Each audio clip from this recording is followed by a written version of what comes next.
सावरावे लागते।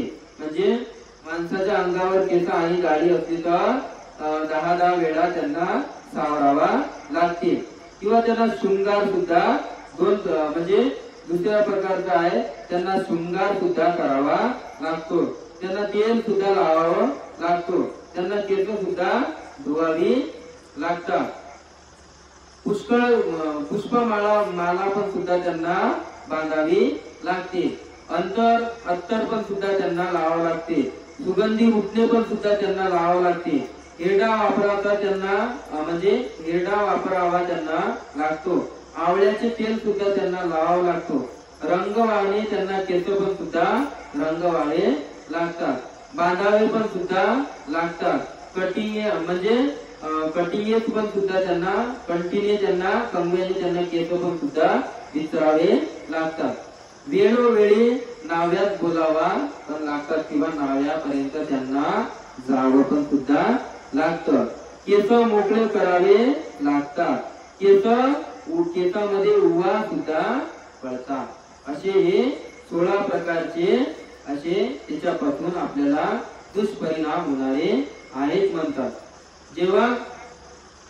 जेव्हा केस झडू लागतात तेव्हा लोकांना तो छळ वाटतो, त्यामुळे ते दुखी पण सुद्धा होतात।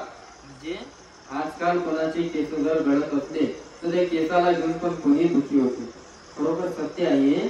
म्हणजे या ग्रंथामध्ये सांगितलेलं आहे किंवा केसामध्ये उवा पण सुद्धा होतात। आणि जर कोणाचे म्हणजे जवान जर एखादा असला किंवा 40-45 वर्षाचा पण सुद्धा कोणी असला म्हणतात, तर त्याचे केस जर गळू लागले तर त्याला त्याच्यापासूनही दुःख होते की केस चालले, केस जात आहे, म्हणून ते पण एक प्रकारचं त्याच्यामधलं आहे। तेव्हा त्या लोकांना त्याचा छेड वाटू लागतो, त्यामुळे ते दुःखी होतात, त्याचा पश्चाताप त्यांना होतो।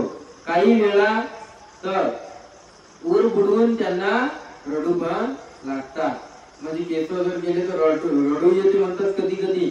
आणि त्या मोहाच्या जावण्यात सापडतात, त्या मोहाच्या जावळ्यात ते फसतात। बाळा या 16 बाधा आड आल्या असतात मनुष्याला कुशल गोष्टीचे विस्मरण होण्याची संभावना असते।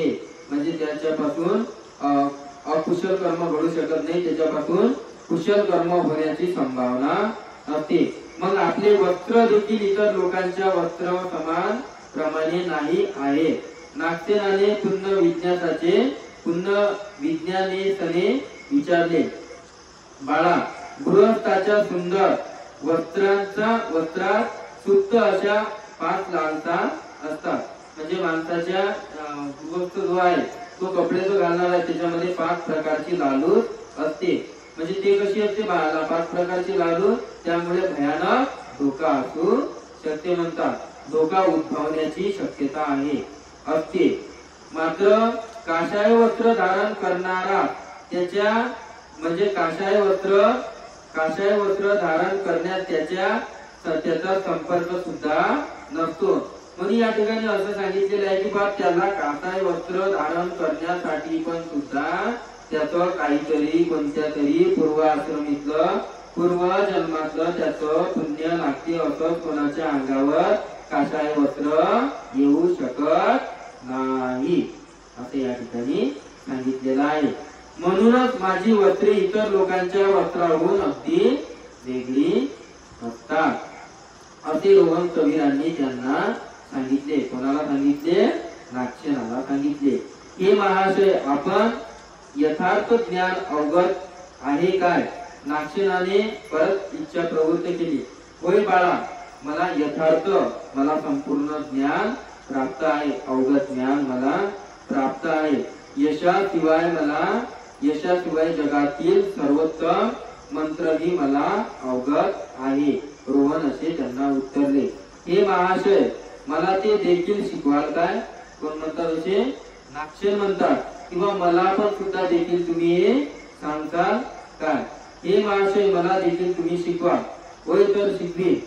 मग या ठिकाणी मग मला शिकवा ना, मला ते ज्ञान द्या ना, पण त्यासाठी योग्य वेळ नाही, कारण आता मी भिक्षाटनासाठी नगरात आलो आहे, असे रोहनांनी त्यांना सांगितले। मग तज्ञानंतर नागसेनांनी रोहनाच्या हातातील भिक्षा पात्र आपल्या हातात घेऊन त्यांना घरात घेऊन गेला आणि आपल्या हाताने त्यांना उत्तम असं पंचपक्वानाचं भोजन वाढून त्यांना तृप्त केले. पंचपक्वानाचं भोजन त्यांना त्यांच्या घरामध्ये नेऊन त्यांना वाढले. आयुष्यमान रोहनाने ते भोजन आटपून पात्रातील हात काढून घेतल्यानंतर शांत भावनेने बसले आणि आता नागसेनाने त्यांना म्हणाला, हे महाशय, आता मला काहीतरी सर्वोत्तम ज्ञान मंत्र शिकवा. यावर रोहन कबीर म्हणाले, पण त्यासाठी आधी तू सर्व बंधनातून मुक्त होऊन आई बाबाची पण सुद्धा संमती लागून तू प्रवचित होऊन माझ्यासारखा भिक्षू वेश धारण केला पाहिजे, तर मी तुला शिकवलेल्या ज्ञानाचा तुला लाभ होईल. काय म्हणतात या ठिकाणी, किंवा अशा प्रकारे ज्या अवस्थेमध्ये तू आहे तशा अवस्थेमध्ये याचा तुला कोणत्याही प्रकारचा लाभ होऊ शकत नाही. म्हणून तू तुझ्या आई बाबाची संमती घेशील आणि चिवर धारण करशील तर या ज्ञानाचा तुला फरक पडणार आहे. म्हणून या ठिकाणी आपल्याला आजच्या प्रकरणामध्ये समजलेला आहे किंवा जो त्यांना दंड मिळालेला होता तो दंड तर त्यांनी भोगला आणि तो दंड भोगल्याच्या नंतर त्यांनी ज्ञान प्राप्ती केली. ज्ञान प्राप्ती केल्याच्या नंतर जशा प्रकारे त्यांना दंड दिला होता तशा प्रकारे ते नागसेनांना बौद्ध धम्म संघाच्या दीक्षेमध्ये प्रवर्जित होण्याकरिता ते त्यांना प्रवर्जित पण सुद्धा करतात. हे प्रकरण आपण उद्याच्या भागामध्ये पाहूया. उद्याचं प्रकरण आहे नागसेनाची प्रवचन. हे प्रकरण आपण उद्या पाहू. भवतु